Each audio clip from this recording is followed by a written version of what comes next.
শ্রীচরণ কমলেশু। আজ 15 বছর আমাদের বিবাহ হয়েছে। আজ পর্যন্ত তোমাকে চিঠি লিখিনি। চিরদিন কাছেই পড়ে আছি। মুখের কথা অনেক শুনেছ, আমিও শুনেছি। চিঠি লিখবার মতো ফাঁকটুকু পাওয়া যায়নি। আজ আমি এসেছি তীর্থ করতে শ্রীক্ষেত্রে। তুমি আছো তোমার আপিসের কাজে। শামুকের সঙ্গে খোলসের যে সম্বন্ধ, কলকাতার সঙ্গে তোমার তাই।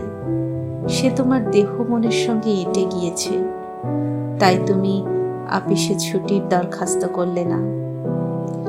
বিধাতার তাই অভিপ্রায় ছিল। তিনি আমার ছুটির দরখাস্ত মঞ্জুর করেছেন। আমি তোমাদের মেজ বউ। আজ 15 বছরের পর এই সমুদ্রের ধারে দাঁড়িয়ে জানতে পেরেছি আমার জগৎ এবং জগদীশ্বরের সঙ্গে আমার অন্য সম্বন্ধও আছে। তাই আজ সাহস করে এই চিঠিখানি লিখছি। এ তোমাদের মেজ বউয়ের চিঠি নয়। তোমাদের সঙ্গে আমার সম্বন্ধ কপালে যিনি লিখেছিলেন, তিনি ছাড়া যখন এই সম্ভাবনার কথা আর কেউ জানত না, সেই শিশু বয়সে আমি আর আমার ভাই একসঙ্গেই সান্নিপাতিক জ্বরে পড়ি। আমার ভাইটি মারা গেল, আমি বেঁচে উঠলাম। পাড়ার সব মেয়েরাই বলতে লাগলো, মৃণাল মেয়ে কিনা, তাইও বাঁচল। বেটা ছেলে হলে কি আর রক্ষা পেত?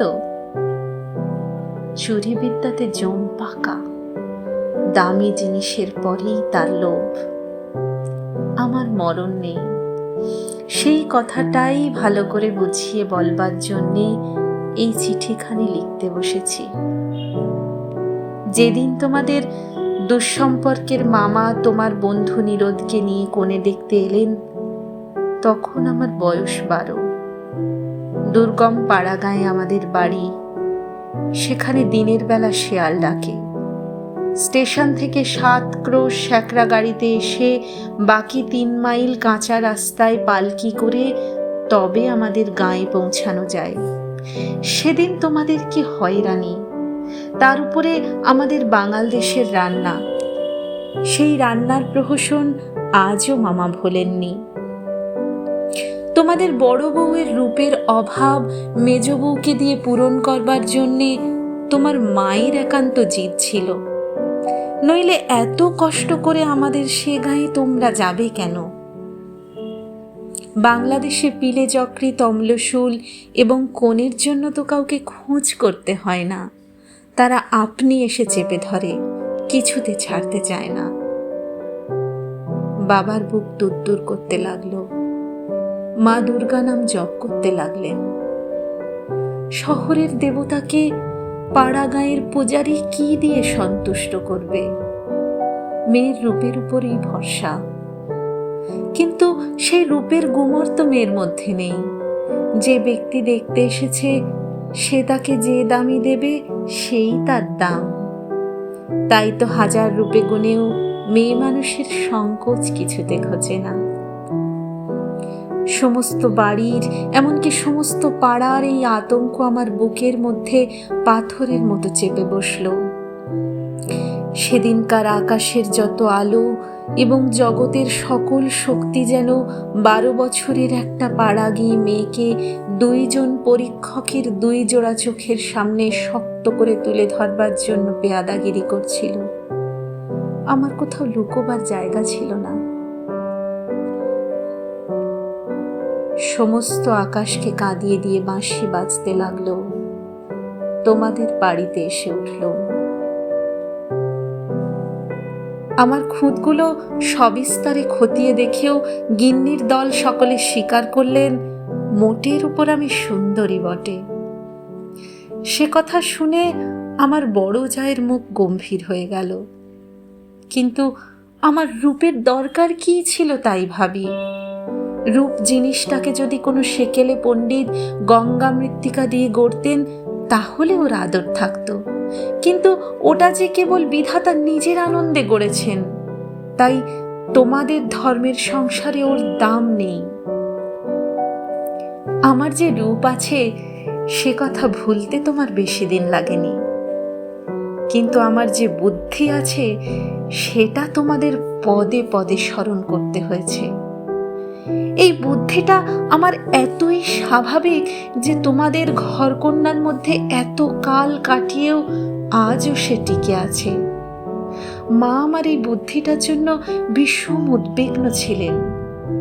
মেয়ে মানুষের পক্ষে এক বালাই, যাকে বাধা মেনে চলতে হবে সে যদি বুদ্ধিকে মেনে চলতে চায় তবে ঠোকর খেয়ে খেয়ে তার কপাল ভাঙবেই।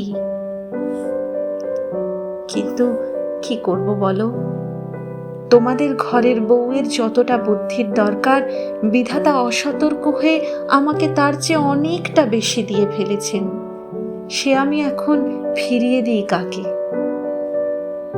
তোমরা আমাকে মেয়ে জ্যাঠা বলে দুবেলা গাল দিয়েছ, কটু কথাই হচ্ছে অক্ষমের সান্ত্বনা। অতএব সে আমি ক্ষমা করলাম।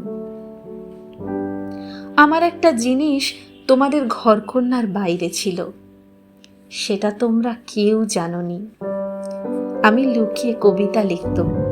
সে ছাইপাশ যাই হোক না, সেখানে তোমাদের অন্দরমহলের পাঁচিল ওঠেনি।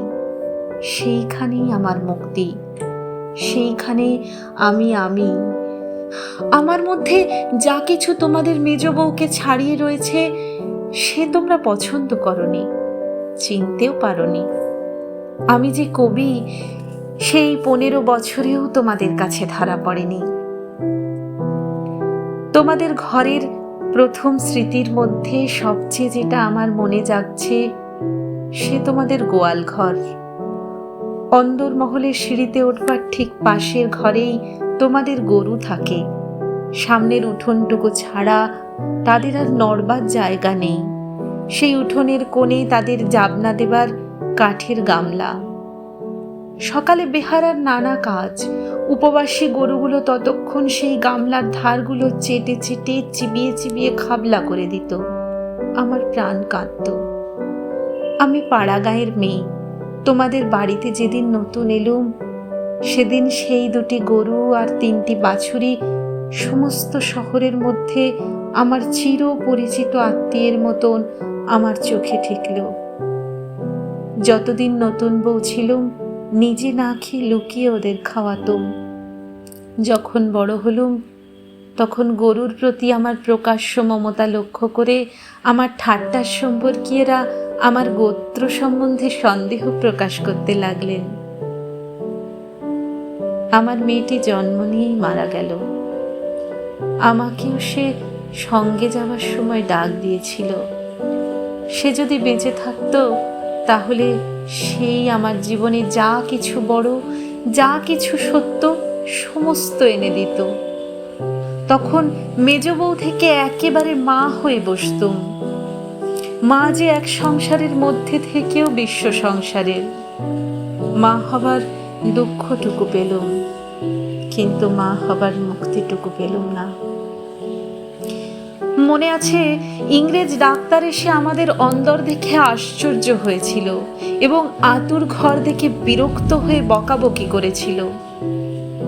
সদরে তোমাদের একটুখানি বাগান আছে, ঘরে সাজসজ্জা আসবাবের অভাব নেই, আর অন্দরটা যেন পশমের কাজের উল্টো পিঠ।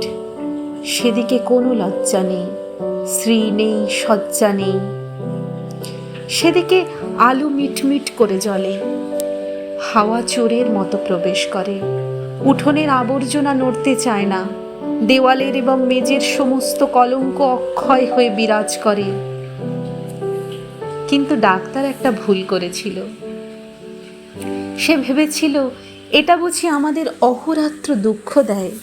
ঠিক উল্টো, অনাদর জিনিসটাই ছায়ের মতো। সেই ছাই আগুনকে হয়তো ভিতরে ভিতরে জমিয়ে রাখে, কিন্তু বাইরে থেকে তার তাপটাকে বুঝতে দেয় না। আত্মসম্মান যখন কমে যায় তখন অনাদরকে তো অন্যায্য বলে মনে হয় না, সেই জন্য তার বেদনা নেই। তাই তো মেয়ে মানুষ দুঃখ বোধ করতেই লজ্জা পায়। আমি তাই বলি, মেয়ে মানুষকে দুঃখ পেতেই হবে এইটা যদি তোমাদের ব্যবস্থা হয়, তাহলে যত দূর সম্ভব তাকে অনাদরে রেখে দেওয়াই ভালো। আদরে দুঃখে ব্যথাটা কেবল বেড়ে ওঠে। যেমন করেই রাখো, দুঃখ যে আছে এ কথা মনে করবার কথাও কোনোদিন মনে আসেনি। আতুর ঘরে মরণ মাথার কাছে এসে দাঁড়ালো, মনে ভয়ই হলো না। জীবন আমাদের কি বা যে মরণকে ভয় করতে হবে? আদরে যত্নে যাদের প্রাণের বাঁধন শক্ত করেছে, মরতে তাদেরই বাঁধে।